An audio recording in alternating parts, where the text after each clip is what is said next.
Welcome back from tea, everyone. We'll continue with our next session, which is titled Next Back. The session will be chaired by Dr. Vivash Pandal, Scientist D, and co-chaired by Dr. Samrat Mondal, Scientist D. And the session will be Barua. So, without further ado, I request Vivash sir to kindly start the session.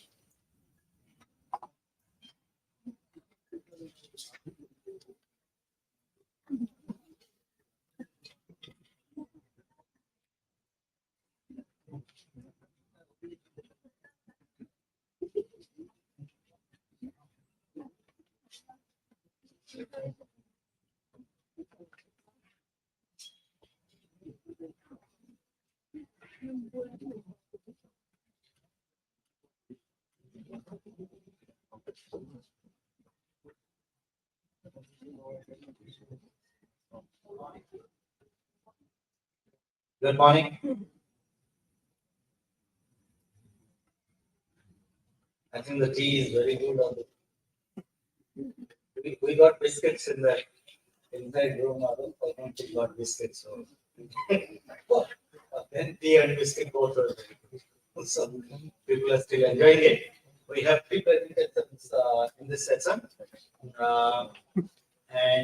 Two are on amphibians and one is on management effective evaluation of algorithms.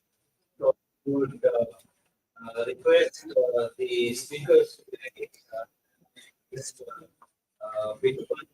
introduce the first speaker. Please, over to you. Thank you, sir.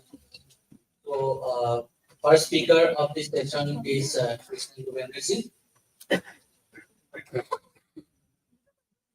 Krishnendu done his master degree in ecology and environment science from Pondicherry University in 2019. In the same year, he joined WI as an intern, and he joined NMC project phase 2 in 2022 and continued his work on arbitrophoral part. Over to Krishna.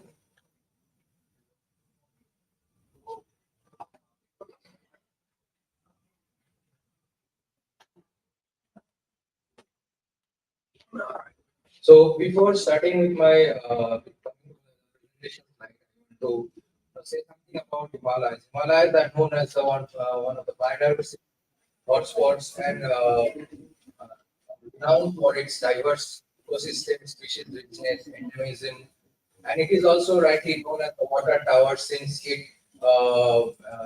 majority of the streams and the rivers stems from Himalayas.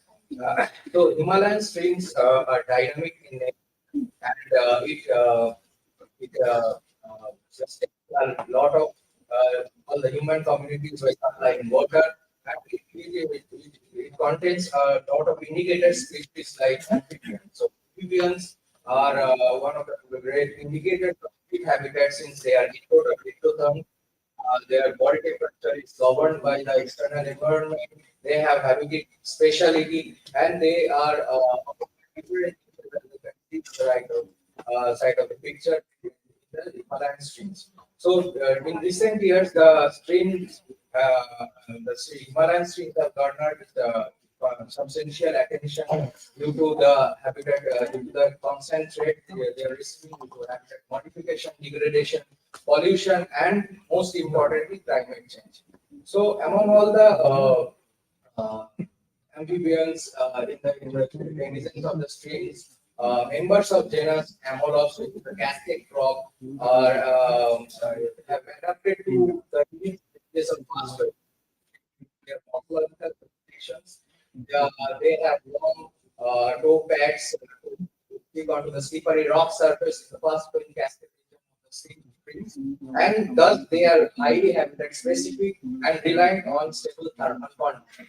So, so with this, I want to introduce to my we have one patent ecosystem with stream habitat and one of the key species, the amphibian. Uh, I will introduce my topic, which is the preliminary planning of the field surveys carried out in the West Kamen Basin in the Arunachal Pradesh and Eastern Himalayas as a part of NMC project. The objectives were kept simple, so we want to gather baseline information, the diversity distribution of Arunachal species, the foundation of the forthcoming studies on.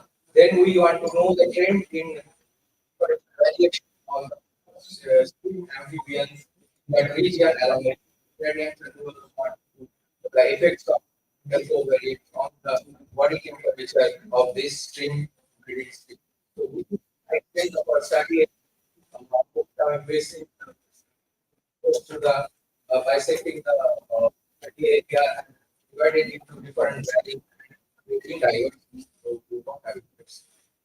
So the survey was done from April to August, and it is the initial phase of the study. We focused mostly on stream habitats. The nocturnal visual encounters were conducted to observe stream and document amphibians. Alongside that, two habitats like air, water, sensor temperature, and relative humidity are collected through cyclohydrometer. We so far we have done 20 stream transit, 2 man hours equals to the total of 40 man hours. So while I discuss about results, we understand this is the stage of the study and the results are very preliminary. So you can see the species richness is 32, which is tip of an iceberg given the region of Arunachal Pradesh, and it is not exhaustive as you can see from the species accumulation curve. We also found a decrease in size, decrease in trends in species distribution with increasing elevation, but still it is not it is not in the include anything. So this is the snapshot of amphibians that is got in the three species. Species we have species. We have a species which favors riparian habitat of the stream. We have a cascade species, and there are amphibians which are one is the lizard, skink, which favors leaf litter, underground posterior habitat, snake that is semi-aquatic in nature. So the next results are focused on stream amphibians that stream amphibians and highest abundance followed by megopris, the horned frog, and the lowest for the nanonornis, which is a food specific individual. So important findings on we further carried out analysis on the analogs species because for this initial period of survey, got a chunk of data on analogs. What temperature I we say the external skin temperature and body temperature has shown decrease with increasing elevation. As a trend, as you can see, the mean body temperature is around 17 and it ranges from 12 to 23 degrees. So when correlated with the environmental variables, we found out of the covariates that we have taken, the air and substrate temperature was the most significantly correlated, positively correlated with the initial data sets of body temperature of animals. Although there are variations in data in the air temperature, but seen a positive correlation for this covariate. So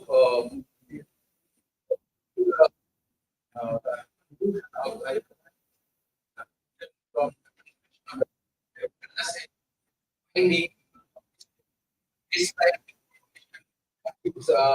connects the in terms of activity in a region where the region which has been surveyed extensively in terms of herpetofauna. We also have preliminary insights, very state, state for temperature, wise body temperature, and trends affecting the body temperature of the species. And obviously, the study was constrained by the biology. We have just initiated the study. We're exploring the scape of the study area. We have 55 areas which can be studied. The analysis and the results are mostly focused on a single species, which is amolops. So for further in the way ahead, I would like to say we want to keep out the taxonomic guidance of the species, which is important in creating a very robust and constructive species checklist for the area. But include multiple stream associated species, increase in number of stream replicates, uh, include additional spatial coverage, and identify long-term observation of the long-term observation plots for the forthcoming season. So before coming to the before concluding my presentation, I want to say there is a general baseline trends or this is that increasing elevation, the body temperature decreases monotonically of in case of ectothermic animals. But the but these trends have where it has been checked in several studies that it is true. But there are studies in Europe and Latin America which suggest that there are variation when we check on larger ions or larger gradients and also among the population of the species.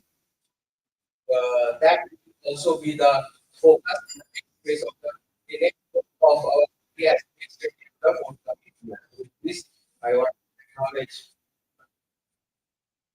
acknowledge the following.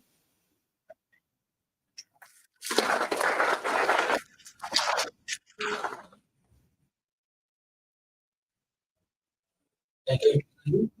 The second presentation session is Gaurav Chaudhary. So Saurabh has done his master's from MIT University in Wildlife Science. He is currently working in Himachal Pradesh as junior project fellow. His interest is on understanding technology and pattern of protocol. Dr. Saurabh. Thank you. So, good. I will like to start my presentation.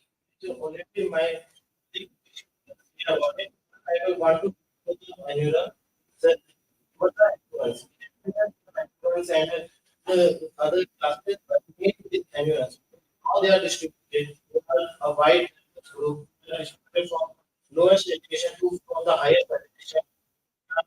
You can see the common elevation and endemic move to upper elevation. From our native common from our lower elevation to middle elevation, higher elevation. So what are their importance and what they are important? They are basically the linkage between the terrestrial and aquatic water system. They also play a vital role as a prey and predator. So they have both roles to play. They are also known as the ecological indicators because of their changes they occur. Because of the minor changes in the temperature and the nature that tends to change their ecological pattern. And also they are one of the most threatened taxons we have known. So now to geographical location of Himalaya. As we know, India is a diverse country and India has been known to home 417 amphibian species. Here are the Himalayas. Himalayas are quite a unique ecosystem inhabiting a number of elevation ranges, a number of species, endemic species having different types of habitats. So further in this also we can say that in Himalayas, the Himachal Pradesh, where our study took place, has been less known about the amphibian, but still it puts 5% of the amphibian in India. So without further ado, I will go to my main topic of my presentation, which is to estimate the population status and how string covariates are influencing the abundance and distribution of this elevation in different study areas. What are the components of my study? because population dynamic is the core of any wildlife. We need when we need to know about the basic population and how it is distributed. There's no study. And second, there is very less known about the people. So we are giving the insights into the ecology of animals based on the stream parameters. That how stream parameters are influenced. So based on that, we selected two objectives. First one was SCR and species capture data for one of the rare and endemic formosus from this area. SCR has performed also, but mainly on the acoustic. But here with the body dorsal body patterns. Second is again the association with the waterfall. Now moving to the study area, we selected study area. First one is color, which is the one area and have an elevation from 4 to 7. Second is the wireless. Here we selected this area was selected specifically for approximately to population status of and know the indicator when we active. We had multiple habitats. The first one will be on your left side, shallow, slow flowing streams on location and stagnant waters. And on a higher elevation, you can say so for methodology. First we did on the lower elevation, we did the visual we surveyed the whole belt to know the distribution of the amphibians. Also moved with the past sampling of water sampling to know that more specifically and changes in the results we can get from the visual and content well transit. So they were 35 10 plotted and they were surveyed. And lastly for Amlos, SCCR and SCCR linear, we moved to the complete batch, we distributed the batch into different batches and the whole survey to know how they were distributing in those. So we got first result, first field testing of for Amlo. As you can see in the picture, that every individual is having different kind of dorsal pattern. So these identifications have been spotted by our senior analytics also, but we have moved it to go into SCR analysis. In this, we photograph every unique dorsal pattern and we use both SCR and SCCR DNA for species density to know the distribution of the species per hectare, per area wise also and per length of the stream. So in this for this study, I did alternatively the survey was done in the two major strains of French. 161 photographs were captured of these individuals, and out of it, 51 different individuals were identified. 23 in one beat and 28 in the second. And here you can see the same individual being encountered on different days with the same body pattern. So now coming to the results of the SCR. Why? Because I done both SCR and SCR. So here you can see the results of SCR. The SCR reported that it was around 5.8 individuals per hectare, 5.11 individuals in Kanda stream, and same for the length of the area, it was 90 individuals per kilometer in Soras and 87 individuals per kilometer in the Kanda. Now moving to our lower elevation areas and national park, these are the 7 species which we found during our survey. And these are the results for the survey that these are important surveys and number in the past sampling of quadrant pattern. Here you can see that most abundant or most prominent is the Portugaria. It was widely distributed in the landscape and those greeny and so further, we also estimated the abundance using the protection probability of all the species from lower elevation and the higher elevation species. So now we are coming to the major ecological factors that how stream parameters are affecting these animals. Here you can see we have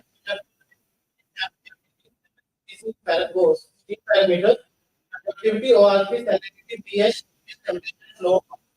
Here you can see that Stickers was dependent on the parameters. Verticals was on all the six parameters.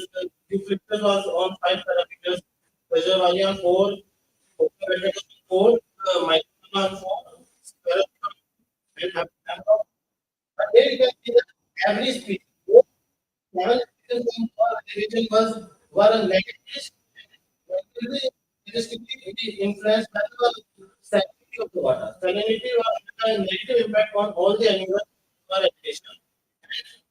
Surprisingly, the temperature didn't have the impact to all of them. And also in higher elevation envelopes, temperature salinity didn't have an significant impact or influence, but envelope had a negative influence with the flow of the stream. We also done the occupancy analysis to them, but as most of the species were present, most of the couldn't get better results for occupancy. So coming to the recap of our study, what was the population of the amulets and how does the flow of water was flow of water impacting the species? First, we came to the distribution of species per kilometer and how that flow of the negatively impacting the species. Although the species in but frost has been said a high flow speed dwelling, it was not found in our study area. Secondly, and what were the most important factors impacting the lower elevation of the studies? And salinity was the most important factors which was also negatively associated with the study. With the study. So this study can help us in future know about the SPR to a number of other species also which can be identified without directly disturbing them and knowing their proper and accurate population estimation and getting also to get the insights into the ecology of the endurance using the streams parameters which can influence them day by day. In this way, it can help us to get better pronouncement, better policies and also help the other micro. So I want to part in this project.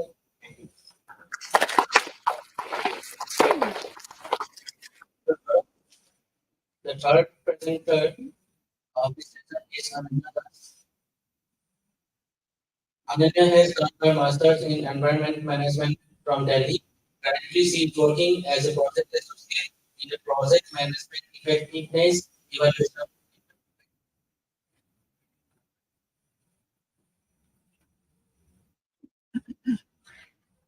Good afternoon to all present. Today, I would be sharing some insights from the recently concluded effective exercise of the country. Also, from the so when did the concept of any come into action? What was the triggering point? The triggering point was the loss of tiger population back in the year 2006, which propelled directive from the PMO, CG, and the ministry to perform an independent audit. Here, any came into action. Any is an independent assessment exercise. It's an important procedure to evaluate the management efficiency of all the tiger reserves in conservation. It is a very important exercise because it gauges the success of the conservation efforts done by the PM managers, and it also helps us to provide management inputs to the PM managers. So the any global framework currently which is being used for our country has been adopted from IUCN's World Commission on Protected Areas. There are six elements in it, starting from context, planning, inputs, process, output, and outcomes. Context, where all the core values, the threats of the tiger reserves are taken into action, monitored. It further accelerates the process of planning. Then comes input, where the picture of course allocation, all this comes. Then comes the element of process, where how do we go about the whole process where we have the funds and the resources in our hands. Then it subsequently comes to the element outcome. And finally to outcome, what are the ultimate final implications of this whole exercise that we are doing. The objective of carrying out the study was to see how tiger reserves in our country are faring as far as six elements are considered in the ME framework. So I will literally review of the existing reports, ME cycles, also with the current data. I did the analysis of the ME scores available and also did a SWOT analysis. We call it SWAP analysis, strength, weaknesses, actionable points. So far, 5 cycles of this exercise has taken place. However, for this study, I have taken 4 cycles, starting from 2010 to 2020, because the first cycle, the 2026 cycle, important lack of objectivity. The ME framework for our country has 33 headline indicators. Quickly go through all the headlines. There are 5 in it. Plan has 7. Input has processes has 6. Output has 4. And finally, outcome has 5 headline. Here's an example of how the scoring is done. There is the first question from context. It is evaluated out of the 4 categories: poor, fair, good, and very good. Subsequently, it can be rated 2.5, 5, 7.5, and 10, depending upon the evaluation of the ME team. So 33 headline indicators, 10 marks each. So the whole score comes out to be of 30 marks. I did an element-wise comparison of the 3 ME PR cycles, and here are my findings. I calculated the percentage of each cycle-wise, and it can be clearly seen that there is a constant improvement in all the elements over the cycle, over the 4 cycles. However, looking at the mean of each element, we get to see that context out of all the elements is the top performing, whereas processes is the lowest scoring element. Now these results have to the meaning of increase in context shows us that the values, the threats in the tiger reserves, they're well documented and monitored. The core area and the buffer area are free of human and bio interventions and unified control. And most importantly, the actions of the previous AP cycle, the action points that were given by the previous team have been taken into consideration and actually addressed. Similarly, what are the implications in decreased process? It shows that there is a lack of resources trained in wildlife conservation for effective intervention. There is the necessity of linking the TR staff performance to achieve the management objective. Also, there is a need of effective public participation in the overall management of the diversity. Need for a responsive system for handling the complaints and grievances. And finally, importantly, taking into consideration the livelihood issues and concerns of the local dependent communities.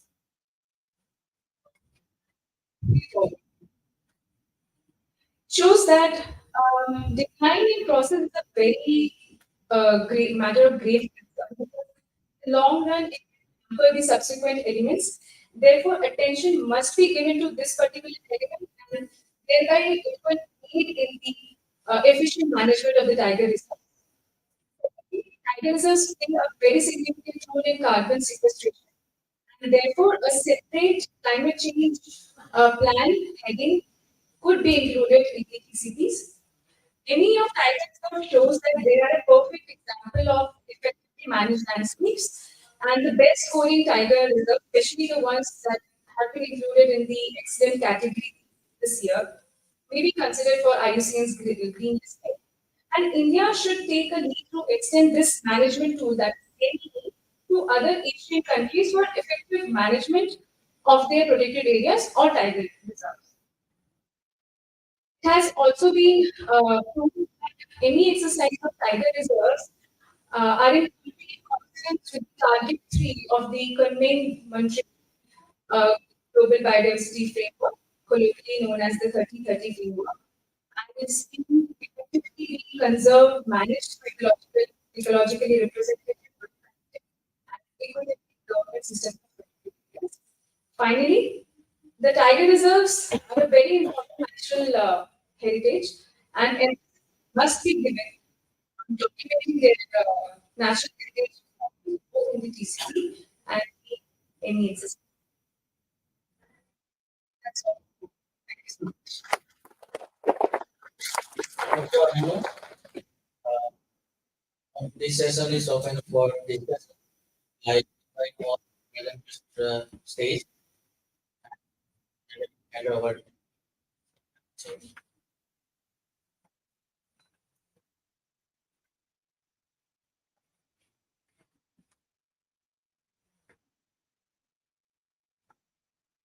Thank you, everyone. So we have three talks. So should be the first question is from Lina from your work.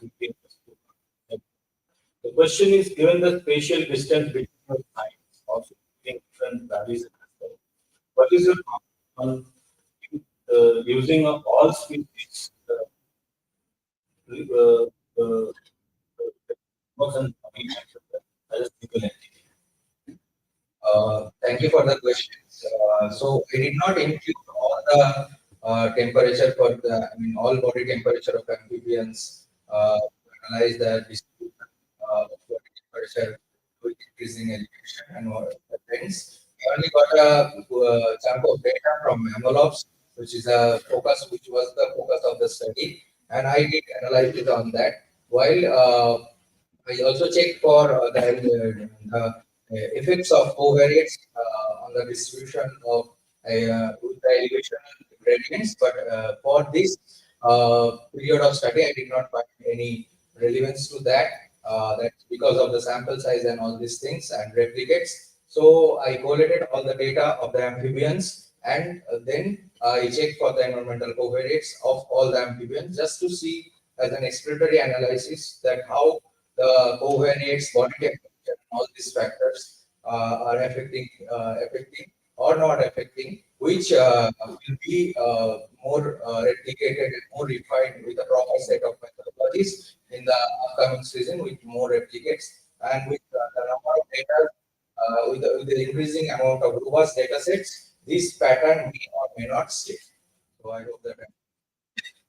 There's a second question from Elena, that is, will differences in aspect influence microhabitat parameters, something that ecothermal fixed sensitivity? Yes. So I did not account aspect for this section of the study, and I think this is important because aspect and slope changes the direction of solar radiation, which incurs to the increase or decrease of temperature in different valleys, and also that also governs the microclimatic pattern of the microhabitats where the amphibians are mainly niched. So that is one important suggestion I will take for the forthcoming seasons to incorporate in the data collection. Okay, thank you. There is question for Sora. So the first question is from Dr. S.P. Galan. That if there is high salinity, conductivity should be high. Then if that is the case, then why conductivity is not related as observed in salinity? So this was also my discussion that while I was thinking that even the PBS should be associated with that, but majorly only the salinity from our data, only the salinity was showing a significant result. Others were related, but only the salinity shows the significant result to our analysis.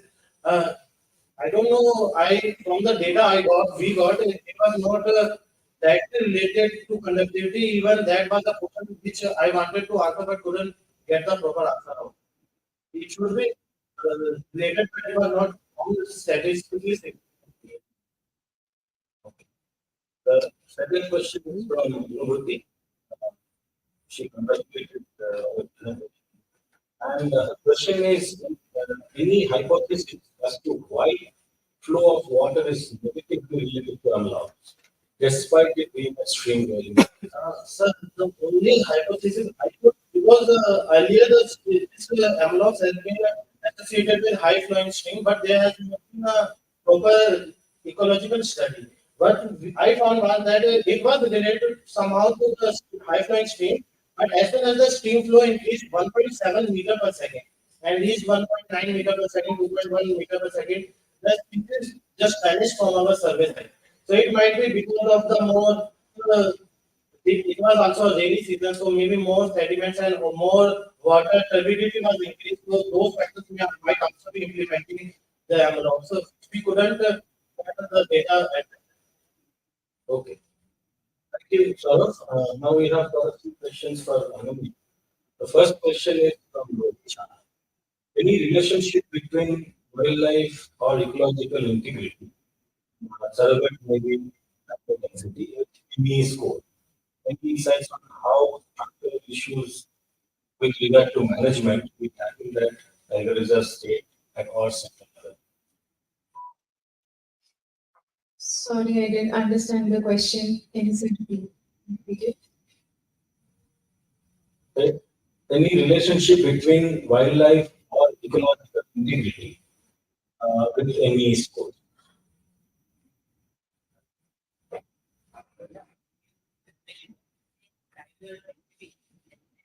Yeah. See, this is about the management of tiger reserves. So, definitely tiger population density will be considered, but despite that, tiger reserves are also a bounty of different kind of biodiversity, and they offer different ecosystem services. So there are other species, flora, fauna to be taken care of. So yeah, uh, tiger population and density is crucial, but we also take into consideration the other aspects of biodiversity value that tiger reserves are offering us. Also the fact that in the context, with ecological integrity, Yeah, yeah. context is pretty much there in the ME question. Which is why context is getting higher scores over the years because all the core values are being monitored and documented. That's why context is getting better and better day by day. The next question is Ramesh. He asked that the tiger numbers are taken to indicate performance. However, any process, the best score tiger reserves do not essentially have high numbers. What do you think that the NE process should focus? Sir, I think the answer to the first question also holds true here because we take into consideration the title density, but apart from that, other important floral and faunal species are also taken into care because they also contribute to the different ecosystem services provided by these protected areas. So I believe this. The next question is I am asking that kind of a suggestion that have you done any tiger reserve level analysis for all the parameters? It would have made more sense in his opinion. Over the years, the number of tiger reserves are increasing, and it began with just 28 tiger reserves in 2006 and it has 53. So, yeah, we have taken into consideration No, any. no, I think let me just read. Have you done any tiger reserve level analysis for all the parameters? In any? Yeah. I don't believe so. We have. The next question is by Dr. Area. He asks that how is the field conducted by WII is different from CATS?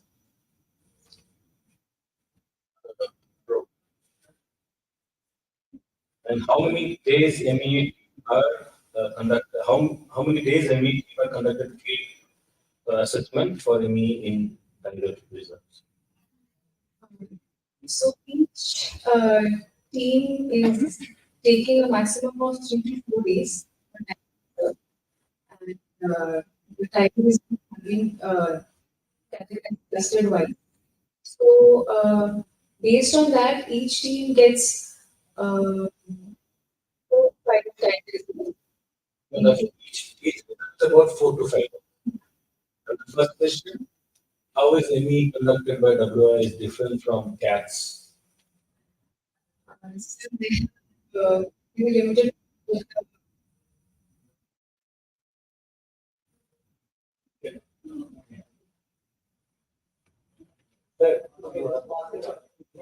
Yeah, I don't have knowledge. If you have That is a certification program, CATS, and it has also security audits, etc. Whereas any more general management and governance. So I would say the CATS is a rather expensive process because you need to pay for the certification also. And many of the countries across South Asia are trying to adopt the CATS, but I think probably Dr. Ramesh and Bilal will also have some more insight into CATS. Yeah, also the fact that cats and cats, these are all species centric ones. These are not, unlike tiger reserve, that we protected area, IBAC reserve. Cats and cats, now it's being pushed as a next step, and we are not necessarily landscape level here. So that very getting answered by God. These are completely two different things. So one is a management effectiveness, other is giving a certificate. That certification is based on individual species or that they are just being used for different species at this point of time. I just want to continue. One good thing is that in IARS this presentation has come, and actually I commend you for making some very logical, rational explanation out of the image of yes, yes, 0.57. Whole idea is actually philosophy and observation has been practiced. And at this point of time, the protected area management is season over all over. So you have and he's trying to the time improvement into rigorous the management one, and second increasing which tunes is the core concept of conservation. So these and accessories where few questions you start looking at the whole rationale of conservation in terms of the land. Why rather than the multi-story buildings is rather than why? So that the whole context. But how do you give it a number? How do you give it? It's logical, it's subjective. I look at something from my eyes, with my understanding of things. So there are individual biases in terms of give a number. You say that okay, why it is there? Because all the values have been written. So whether management is efficiently looking into it. Some of the people are not doing good because the values have not been recorded.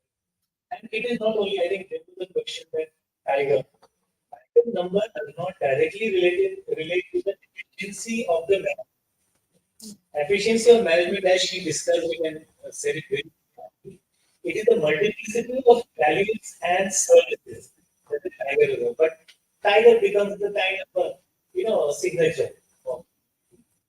So I think that way the whole subjectivity is converted to question and then numbers so that values average. So she says that 66%. And I think that's and device the would that's like say that. Very nice point that you pointed out was context is important, but the processes are showing a negative rate. Now, process is what makes a management effective and efficient. So the training questions are being analyzed. Yes, we do have trained, we do not have that much of interaction with science per se, or communities and management per se, or like these kind of things. So all those objective as a group of people, and the group of people actually also lots of biases are being taken care of in that. So you have a forest person kind of supervising the whole their experience. And then you have DC Dada, who is the knowledge encyclopedia, moving encyclopedia. So you take him around, and then you have an NGO. There are activists, and there are people who are activists. And out of that, I think one improvement. I mean, I'm sorry, I've taken too much. Well, there is great integration of it became more inclusive. Conservation is required to be inclusive. And I think this is trying to target whether the management is becoming. Thank you. Thank you very much. Perspective of manager, I think there is one question which is whether TCP is approved or not. Okay, so I don't know if it is in process. So it is either 0 or you get 10. Is there any in between grading?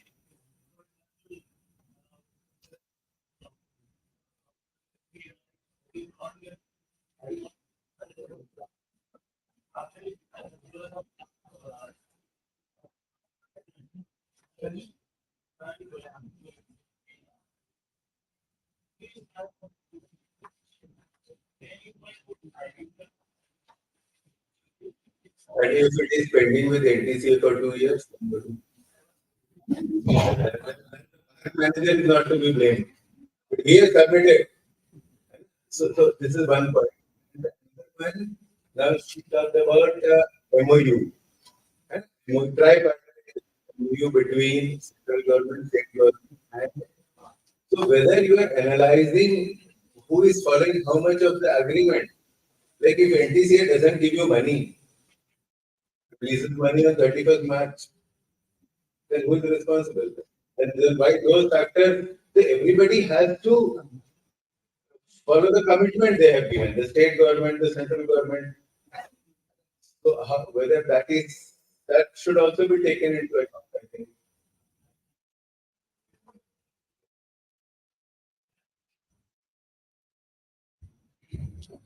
Because what is happening is when we say management is basically decision making kind of, there is authority and there are kind of steps to be taken, hierarchies are formed. And this conflict, sir, which you have raised, it actually has been brought up in discussions. For example, when you write a summary, at that point of time, you say that the funds which are coming from government of India, they are not reached on time. Or utilization certificates became kind of.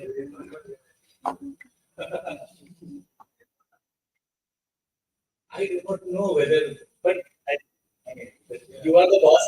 WI has WI has made the point process. I remember when my friend from processes were limited across the globe. So I taken into consideration drafting these guidelines very, very. Sir, there are questions which I think you have. May I comment? Sir, the overall idea is when you get this information from the ME school, the idea is actually that the park manager himself is not the responsible party here.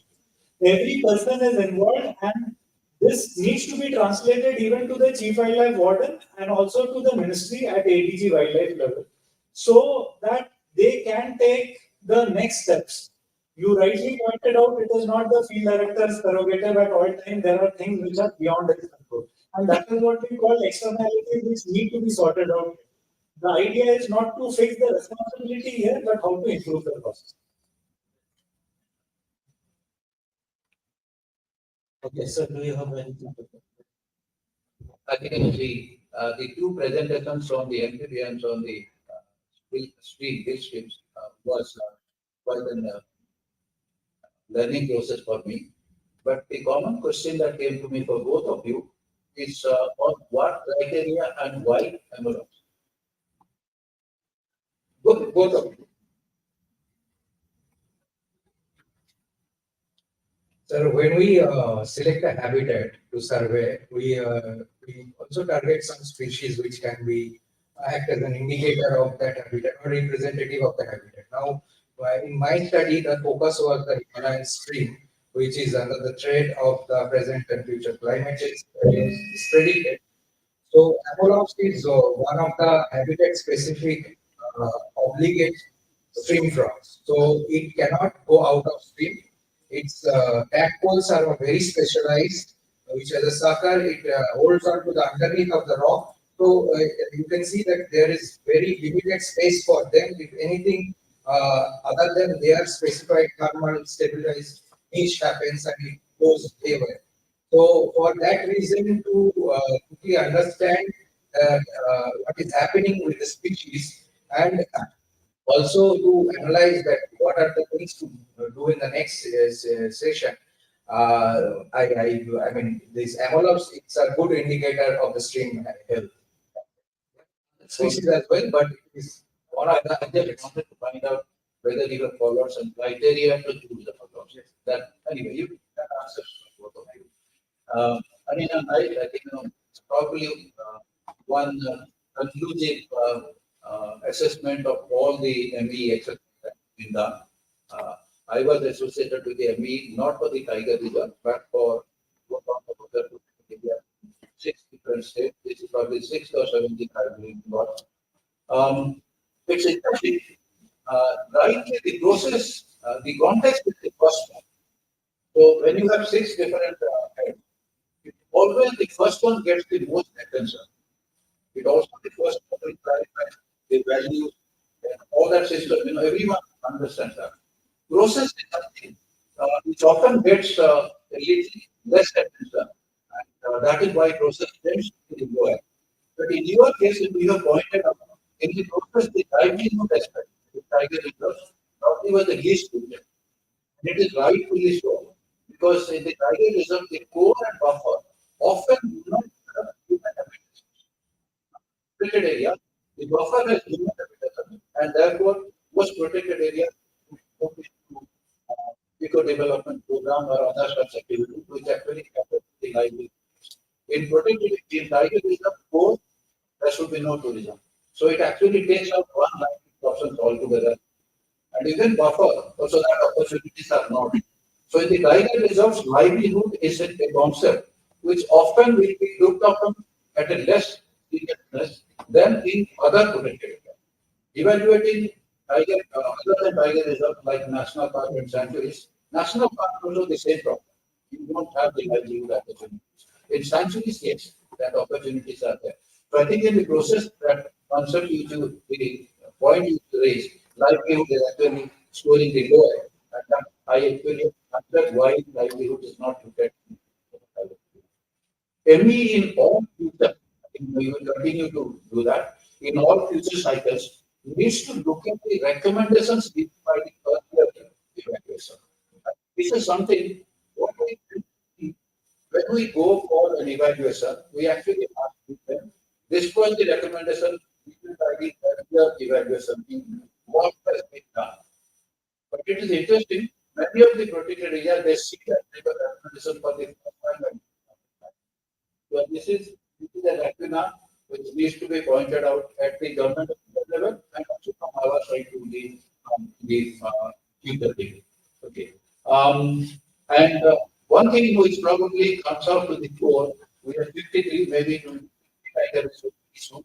If a tiger has passed to a landscape with the tiger. Okay. I think what about the tiger reserves where there are no tigers? So someone asked the question, tiger centric, and the tiger conservation, the tiger management plan, the tiger conservation plan, landscape level. The whole philosophy of tiger reserve, take care of the apex predator, everything else can be taken care of. In many of the tiger reserves, the apex predator itself is not there. I think, there's something which is probably needs to be pointed out. Me, for tiger reserve, there are no tigers. We need to look at it as slightly different. So that's, thank you. Thank you for doing that.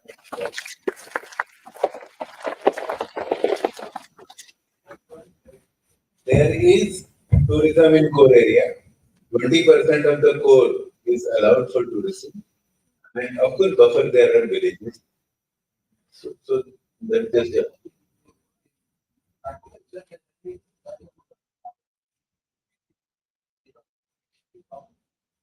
At one point of time,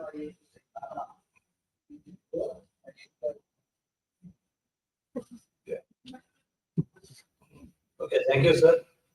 May I please request that, thanks for Krishnendu, Saurav and Ananya for making these presentations. Two of them are from herpetology background and one from a ME practitioner. So one interesting thing about this, both the herpetology presentations is change. Time is really changing. When I was doing my PhD, most of the herpetologists were focusing rapidly on this species. So it's very encouraging and good to see that now ecological work and other coming out, because the Hippocampus system is a very unique system in some way. A lot of biogeography question, evolution question would be asked and experimentally tested, which many people don't try. So I think these are the kind of situations which allow the researchers, current researchers, not to take these kind of questions up, which is a little bit less. So with you, we are also representing very lucidly all the salient points of the ME program, and obviously looks like there's a lot of excitement and a lot of questioning after the submission, so which can probably improve the further program. So congratulations to all of you. Thank you. Thanks, Samrat. I won't speak anything about the presentation. So the only thing I just want to tell you is presentation with a pair of kids, very and an online picture or solid picture. But for that, you have to be Steve Jobs or Tim Cook. Not at this stage. I request the speakers, especially the research scholars, for a fantastic board the presentations to very smart and very catchy. But you also want to be smartly dressed. Please keep your hairs kept properly. Please wear a pair of shoes. When you get neatly dressed, present yourself properly. It's a full we are discussing, and there's not only the three of you, but for everyone who is coming and speaking, you are representing this institute. So please keep it in mind. It's not fine here. It's not fine outside this hall or outside this institute. So let's be smart in every way. And let's suspect the state jobs and think code so that we can. Thank you.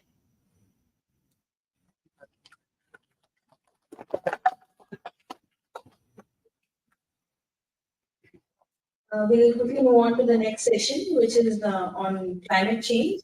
I thank the chair and co-chairs of the next session for facilitating this. The climate change session will be chaired by Dr. S. Nandipal, Dean and Scientist G, and the co-chair will be Dr. Gautam, Scientist T. The session will be facilitated by Dr. Shivam. Thank you. And sir, over to you.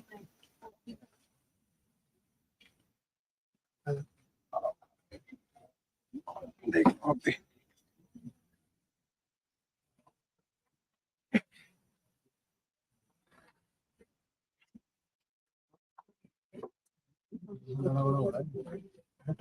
हाँ करेगा काम बताएगा क्या focus auto से हटा देंगे Thank you, Dr. Bishop, and good afternoon, everybody. We want to next session, which is a very short session. It's on climate change. As you're all aware, this is something that we need to integrate in all our studies, whether it's islands or higher altitude areas, and even the other parts of the country where climate change is going to play a major role in determining what will happen to our habitats as well as the species to be there.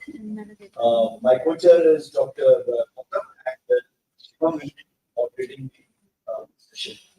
The first presentation is by Meghavi and Himanshi. This is journeying across riverscapes, investigating freshwater fauna, patterns, and process on. Yeah, so Himanshu Bora is a master's in biological science from Pune University. He joined WIA in an MG project in 2022, and he's working on amphibian systems. He's joined by his co-presenter, Meghavi Pur, who is master's in biology from Maharaja Sayajirao India University, Baroda, and interested in exploring street. Towards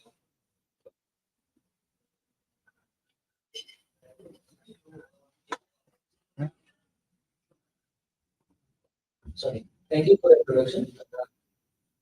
We are going to talk about aquatic ecosystems. Aquatic ecosystems, we observe that some species exhibit a tendency to move from place to place for feeding themselves. There is in terms of their community structure and adaptation, which is good here. And isn't it a good idea to explore those areas? Yes, it is. In the phase one of PMC, we will explore Vyas Basin in GHN, Advati Basin in Uttarakhand, and Eastern River Basin in Sikkim. Where we have collected data extensively and observed changes in patterns. Now we are moving to East Coming Basin in Arunachal Pradesh or Eastern Himalayas for further studies. So we will be navigating Himalayan riverscapes, investigating biological patterns and processes to build up a long-term monitoring of climate change response. I am Himanshu Boda. I will be co-presenting with Meghavi Puri on behalf of the aquatic component of NMC Phase 2 project. This is a study area West Coming. You can see we have sampled the Dhyan River basin in the West Coming Basin for the first session of field work. We have sampled around 148 points, around 70 kilometers of effect. Objectives for this preliminary study was to evaluate future meteorological diversity and distribution in the West Coming Basin, along with breeding phenology of snow trout in West Coming, and compare the same with the long-term trends from water states in Western Himalayas, and to monitor the ecological health and elevational trends of macroinvertebrates in West Coming Basin. Methods, we survey higher order tributaries every 500 meters and lower order tributaries every 200 meters. This sampling was from November 2022 to May 2023. For fish sampling, we use cast net, dragnet, and deep nets. Morphometric measurements and nested data were recorded on field itself. For breeding data collection, we dissect some specimens in the field. For water quality recording of water quality parameters, we use YSI multi-parameter kit and record different environmental parameters. And some metrics were collected and reserved for further. These are the environmental parameters we take. These are the parameters, parameters. For methods, we have dissected snow trouts to get gonadosomatic by dividing gonad by total weight and this gonad weight six classes. Stages regarding this stage is measure six. We have this in Himachal Pradesh in the first phase of our study. Parvati information are identified and Parvati. This Sikimga is a control site where no groundwater invasion is.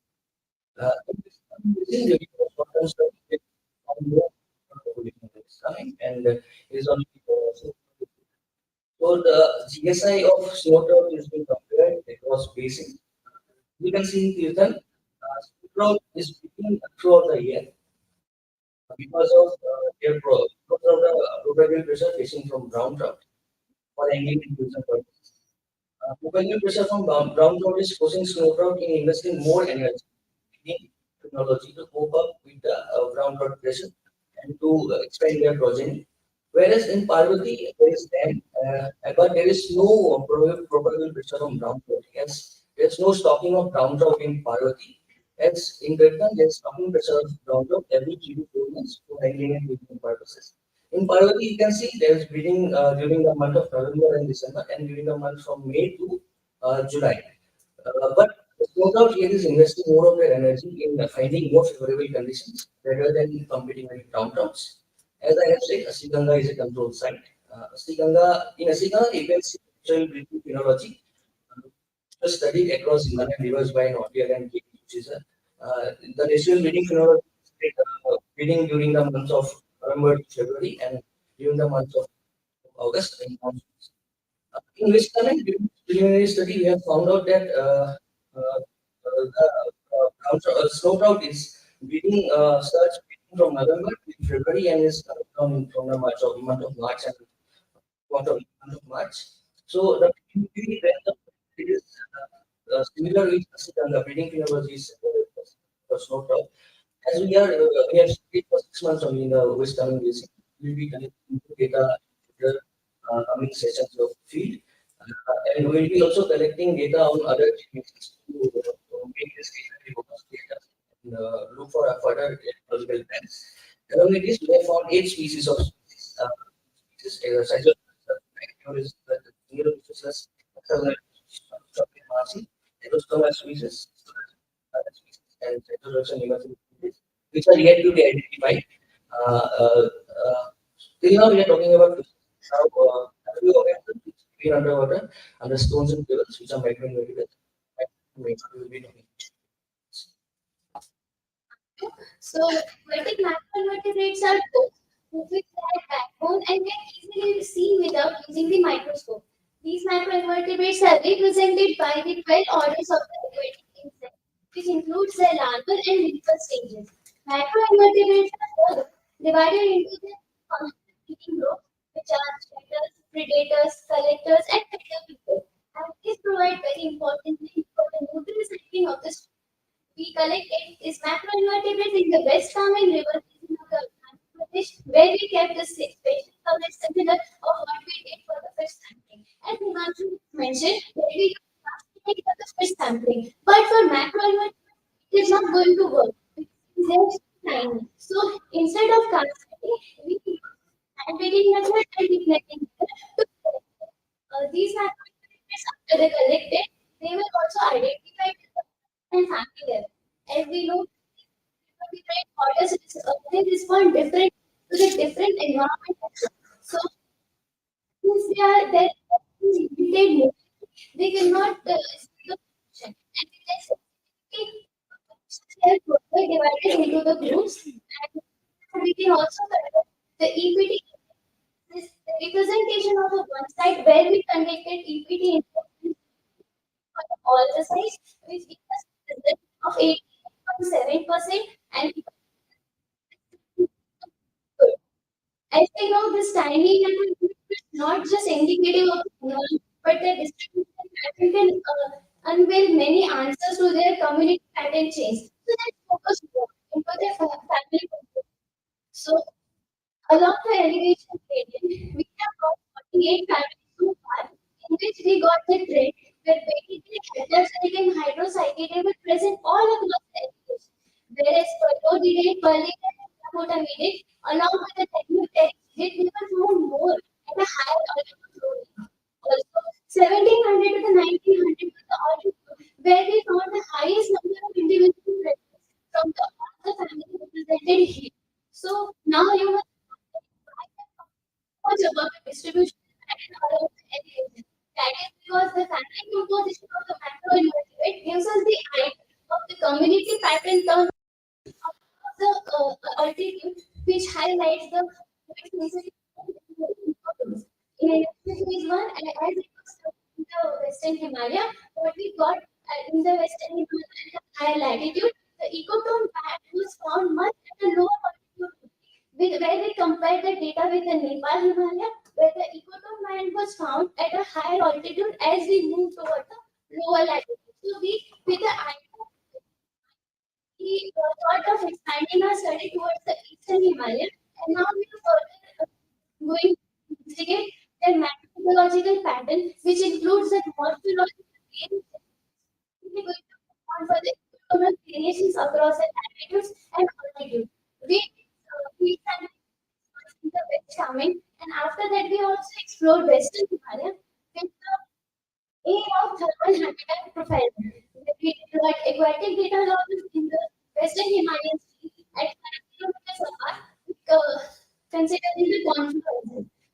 We have deployed so far 12 data loggers in the Riaz River region, and it's the first of its kind in Himalaya that we are doing intensive thermal habitat profiling, and we are going to monitor further after the monsoon, and the similarly technology will be continued for the West Nile region as well. So far, we have got 180.188 point sample, which include river basin and tributaries. We have recorded 8 and phenology was not similar to the what we recorded the long-term phenology in the Western Himalaya regions. For macroinvertebrates, we have so far sampled and identified 979 individuals, out of which we got 8 orders and 48 families. And when we got it right, where some families were found all across the elevation, but some were only located to the higher elevation. And there are some other streams which we are targeting to sample this for the upcoming field sessions. And with that, I would like to acknowledge following these people without which our study would not have been completed. I thank you all.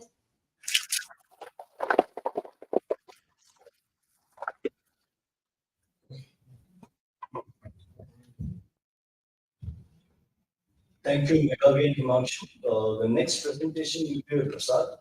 He'll be talking about the insights into Himalayan marmot movement pattern habitats. These behaviors right, and he's interested in movement ecology and Thank you for the introduction, Dr. Shivam. So today we'll be gaining some insights into Himalayan marmot movement pattern and habitat. So this research is a part of the objective where we study by studying the movement ecology of selected mammal species across the Indian. This project is headed by Dr. Bilal Hakim and funded by the NHS. Now we have three objectives in this project and three species are Himalayan wolf, Himalayan marmot, and Paras. The first objective is to study the movement pattern of species with respect to the Indian Himalayan region. Our second objective is to study general habitat utilization, feeding ecology, and the history state of the habitat. And the third objective is to predict fine scale distribution of the selected mammal species in the Indian Himalayan region based on current data with response to climatic and anthropogenic scenarios. All these three species are present under one roof in Ladakh, which is why we choose Ladakh as a field study site. Now, a short intro to Ladakh. Ladakh is the northernmost state in India. Range. It is a high altitude cold desert, also known as the National Hypothesis. It lies in the northwest region of the Himalayas, which is why it receives very less rainfall as low as 10 centimeters, because the sun is populated with a very low density, and it also hosts the first dark sky reserve of India, which is Sandel. It has over 1,000 flowering plants imported from Ladakh, and some of the most iconic plant species such as snow leopard, red fox, and so on. It has cancer sites too, Somali being the highest cancer site in the world. It boasts an upwards of 2.5 species of birds. Now coming to our study species, Himalayan marmot. The Himalayan marmot is found in the alpine region of the Himalayas from 3,000 to 5,000 meters. It falls into the small mammal category, but it's a large ground-dwelling and burrowing squirrel. It is also known as ecosystem engineer because of its burrowing capabilities that cause soil erosion. It is considered a symbol of resilience and endurance in the agriculture because of its ability to survive the harsh environment. Its ICM concern is the ICM status is least concern, the distribution it does not show some part of Chamthang wildlife sanctuary, which is why I think it needs the assessment. And the Indian Wildlife Protection Act status is scheduled 2. Now coming to the methods we employed for the study, we applied two approaches. One was modified Sherman traps and the other was manualization. With these approaches, we try to capture 5 markers. This is a representative image. After we capture them, we check for any disease or diseases that they might have. We transfer them to a cloth bag and did morphometric measurements. After morphometric measurements, we deployed light track 140 radio collars. Now, these collars offer the functionality of a large collar, minus weight. They can store up 1 lakh pieces and have a special on-ground receiver download data. After we put them back into the white and we monitor them. For our analysis, we use the following methods: human metrics, space use, habitat. The data collected was from June to August. Now these are the capture details of the market. We call it 5 markers: blue, sweet, whale, Kesta, and Burma. We excluded Burma from our analysis because she was. Now coming to our results, we have the length, which is the displacement between consecutive GPS points. We found that the average length had a range from 22 to 55 meters. We also calculated the maximum distance an individual traveled in a burrow and the average distance they traveled from the burrows. We found out that the average distance ranged from 10 to 15 meters, whereas the maximum distance is 77 meters. Now, this maximum distance could be due to some predatory behavior, whereas the average distance recorded is higher than any similar studies conducted in Nepal. Also, for foraging activity pattern, we calculated net displacement. As you can see from the graph, they show very little displacement, from which we can conclude that they are central place structures.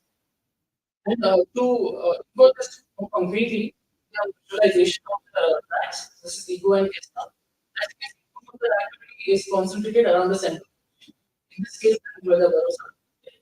Now, central foragers are just animals that send the resources from the foraging grounds to their nesting site. In this case, which is a burrow.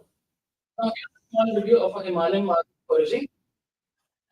See, people crossing the streets for a reason to voraciously feed on any plant that is available near them. Also, activities of preference by lifting the head up in between. Sorry for the shaky video, there's a cold. As we can see from the activity graph, most of the activity is parallel from morning 7 to evening 7 o'clock. We also calculated the species using minimum convex protocol of 50%, and we calculated the land use categories available within these polygons. So, as we can see, most of the land use categories available in most of the regions. Kesta, it was sparse vegetation, and Pachitra, it was sparse vegetation. Now, coming to the habitat overlap, we did a resource selection function wherein we calculated the available land use category versus the used land use category. As you can see, most of the items are selected for steps, and sparse vegetation, all the available in the graph is not selected for. And you can see the habitat presence differs between individuals as well.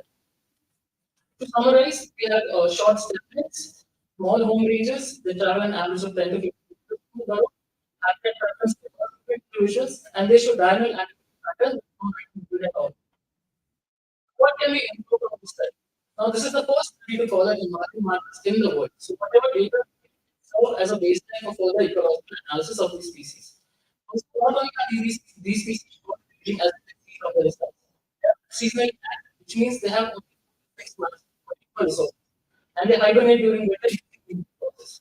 Now, if due to land use change or climate change, the productivity of this plant is changed, that could cause them to alter their energy pattern from foraging longer distances, result in impacting the individual fitness and ultimately population viability.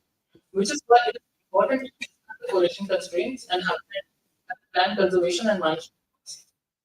Also, as part of a project assessing the anthropogenic consequences, to assess what anthropogenic threats species face.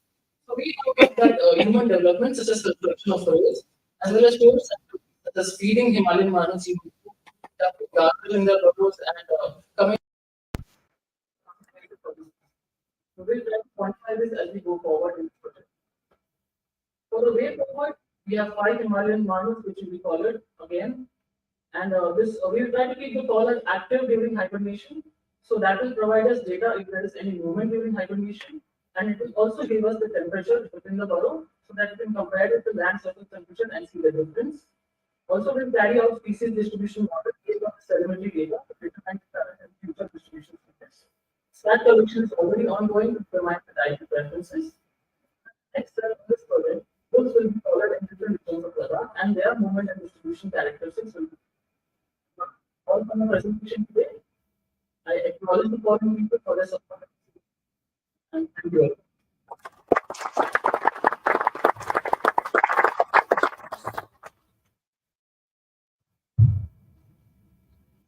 Thank you. I request all the developers to come up with the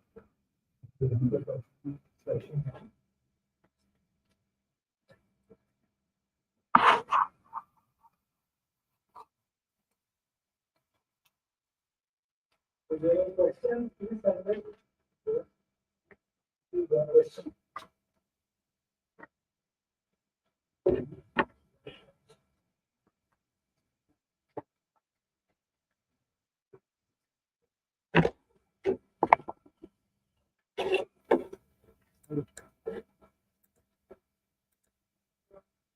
Please start the.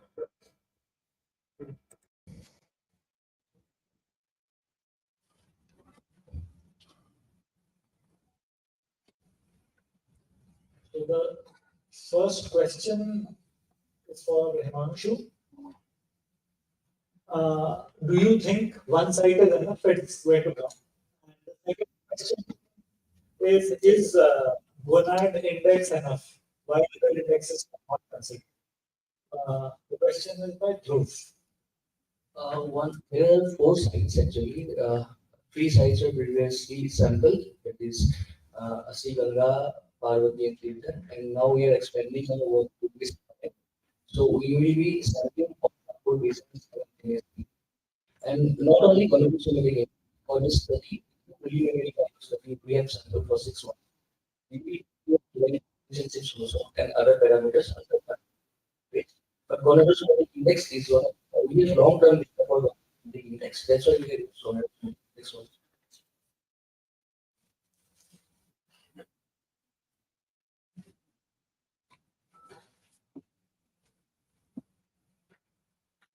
So the next question is from Kalpana. Prashant. How do marmot movements vary throughout the year considering season change and Ladakh's climate and vegetation? It's the only activity, and most of their activities limited to foraging for gathering resources for winters. We still have data only for one season. We plan to conduct this exercise for multiple seasons. We can see what years and we do phenology. We know what difference should be made in the world.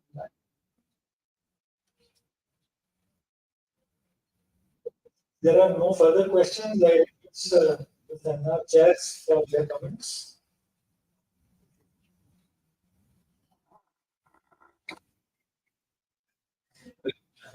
Anyway, we work on the ichthyopana and the macroinvertebrates. It's probably one of the finest studies in the area. And this the first baseline information again that country. So I think, without much ado, I must say, once you complete all your core statistics, a comprehensive database can be created, which will not only help your future work, but it will also set the benchmark, the first basic information for the future work we carry out. But while I say so, what is happening to the rivers and the impact on those rivers of developmental and threats. That component needs to be emphasized in your study more because you said in Himachal, they are already done. But for eastern Himachal, it's probably river than other. So those are the anthropogenic activities and what impact that we have on the macro invertebrates and also on the fish that are migrating to different breeding areas and feeding areas. So probably very interesting aspect of this study, which I would certainly include. Prashant, I think currently first time for marmots, people tend to think, अरे marmot को क्या study करेंगे? They only move over 50 meter. But it would also be interesting to know because they tend to be active part of the year. That's something I'm probably in this moment that they would be able to how do they survive in the world? Do they, it's a manual what food sources or they go into a proper, I think it would probably interesting to know that they can the biology of the species. But it is not just on the point of view of climate change related impact, what is happening is a huge amount of tourism. Climate change and anthropology, taking of the anthropology. The biggest change that is happening in Ladakh is tourism.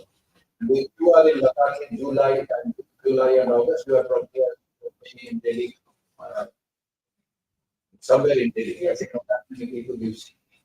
I want to looking at not just mammal, but other associated mammals. Along with mammal. Maybe your study, you are already doing tag with the species. Hopefully, it's associated with other species to give it throw some more in. All the three of you, thank you very much for the presentation.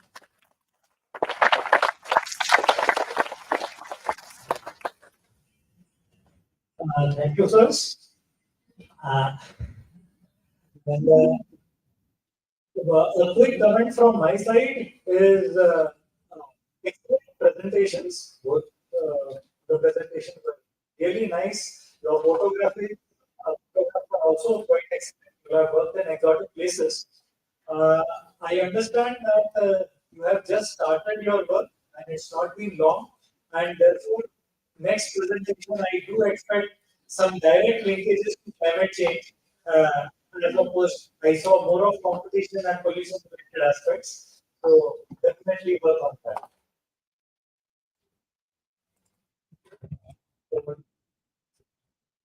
Thank you, Dr. Babu. Earlier, when we began investigating impacts of climate change or even looking at rivers per se in the Himalaya, looking at only fish.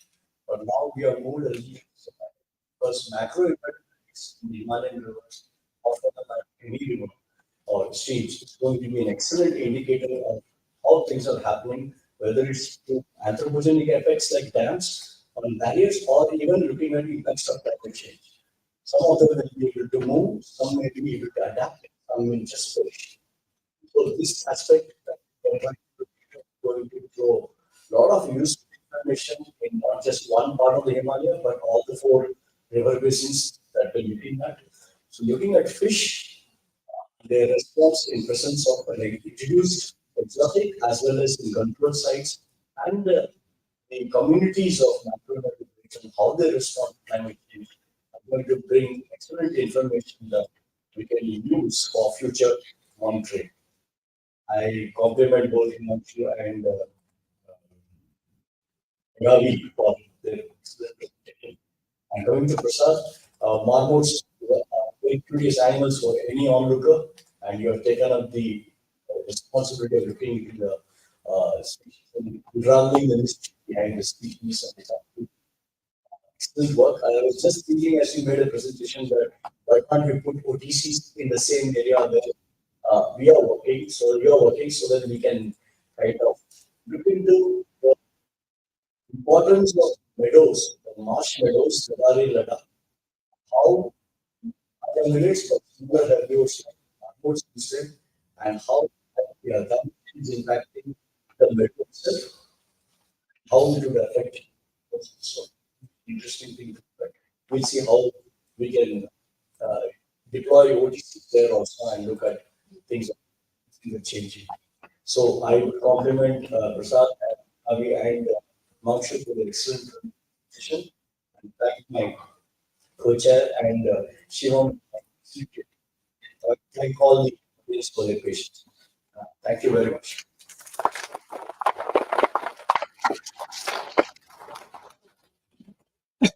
Thank you, sir, for facilitating this session and conducting it. I'll be break for lunch now before the next session. After that, we'll meet here back at 2 o'clock, and the next session will be on herbivores. So I hope all of you have it included. Find your session and do the presentation.